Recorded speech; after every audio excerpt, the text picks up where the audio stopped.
Buongiorno, io sono Mitch e vi do il benvenuto nella mia cucina. Dopo aver visto come realizzare a mano una buona pizza in teglia senza fatica, oggi vi mostrerò come realizzare un impasto con la planetaria. Questo può diventare un piccolo gioiello dentro casa se usato bene. Devo ammettere però che all'inizio può risultare difficile utilizzarlo nel modo corretto, ma oggi vi mostrerò quali sono i trucchetti per rendere questa fase più semplice possibile. Rimbocchiamoci le maniche e iniziamo.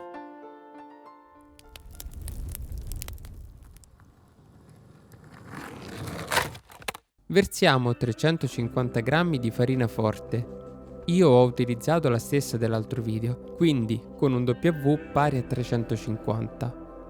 Facciamo areggiare e poi inseriamo 2 g di lievito liofilizzato e iniziamo ad aggiungere la prima parte di acqua, cioè 196 ml su 280 totali.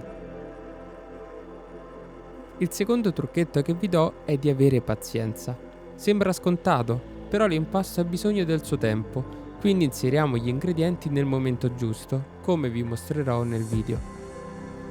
Procediamo alla velocità più bassa e facciamo assorbire la prima parte di acqua. Questa forse è la fase più importante, perché poniamo le basi per una buona maglia glutinica. Dopo qualche secondo ricordate di staccare l'impasto dalla foglia. E questo ci porta al terzo trucchetto. Per la planetaria è meglio utilizzare al posto del solito gancio la foglia, sfruttando i bordi della ciotola per impastare. Arrivati a questo punto dobbiamo inserire i restanti 84 ml di acqua un po' alla volta, stando attenti di aggiungere la nuova quantità solo quando la prima sarà completamente assorbita. Se mettiamo l'acqua tutta insieme rischiamo che la farina non riesca ad assorbirla correttamente e quindi il risultato sarà un impasto appiccicoso e male incordato. Ma se sbaglio come faccio? Non vi preoccupate, all'inizio è normale. Se vedete che l'impasto fa fatica ad assorbire l'acqua, piuttosto che sforzare e ottenere il risultato opposto, fermate la planetaria e fate riposare l'impasto 5 minuti. Poi riprendete a impastare. In questa seconda parte ho aumentato la velocità di una tacca. Man mano che l'impasto diventerà più morbido aumenteremo la potenza fino a 3-4 tacche. Però la velocità è indicativa, dipende dalla vostra planetaria. La mia è provvista di 7 livelli.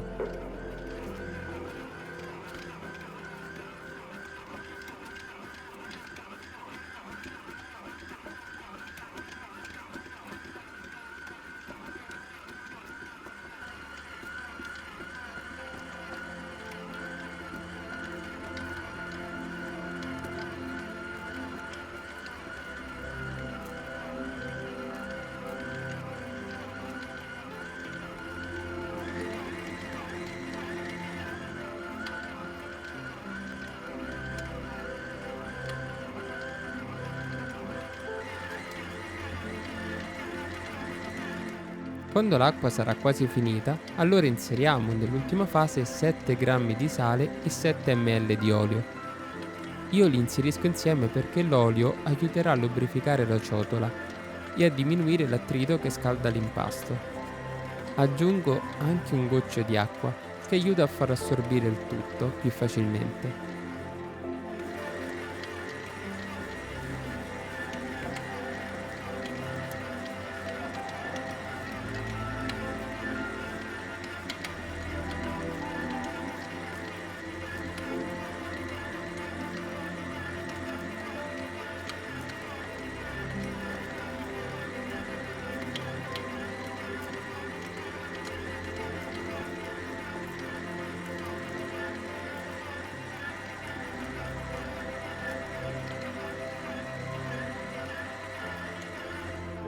L'ultima parte di acqua e l'impasto è pronto.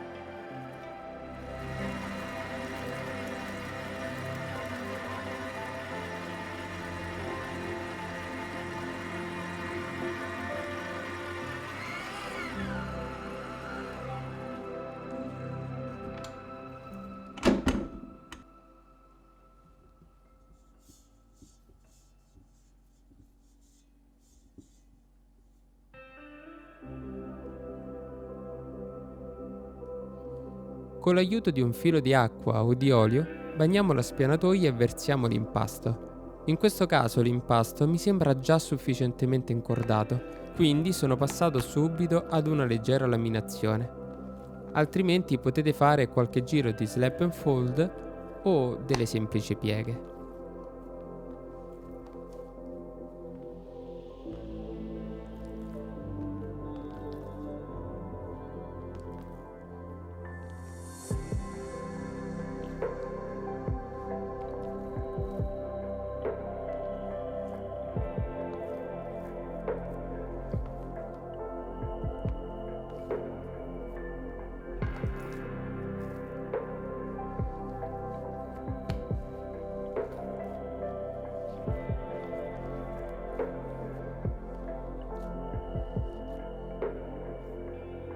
Chiudiamo l'impasto e mettiamolo dentro una ciotola, dopo aver unto i bordi. Lasciamo un'ora a temperatura ambiente. Se è estate invece potete metterlo anche direttamente in frigo. E facciamo lievitare in frigo per 19-20 ore. Dopo il riposo faremo una seconda lievitazione per altre 3-4 ore. Io vi consiglio di comprare questi contenitori ermetici dai bordi stretti ed alti. Sono veramente comodi. Vi lascio qualche link in descrizione, ma li potete trovare veramente ovunque.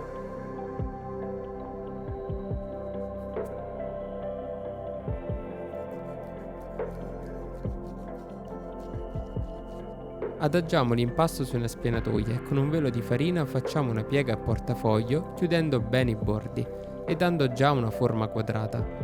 Poi, come vi ho detto, lasciamo lievitare fino al raddoppio.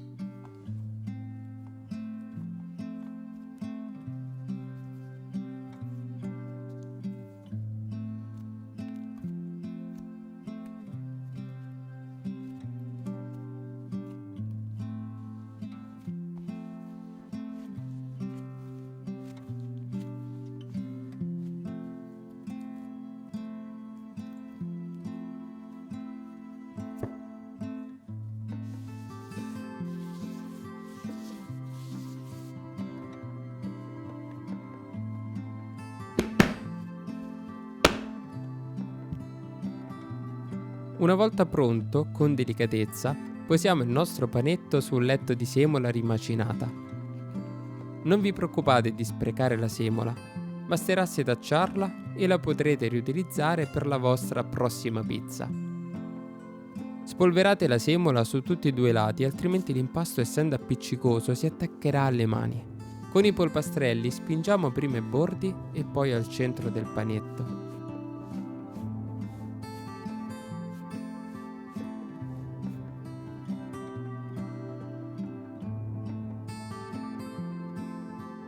Delicatamente portiamo l'impasto su una teglia oliata. Se avete quelle in ferro blu il risultato sarà eccezionale, ma in alternativa vanno bene anche le classiche teglie, non vi preoccupate. Stendete la pizza portandola fino ai bordi, alzando i suoi lembi e facendola ricadere dolcemente.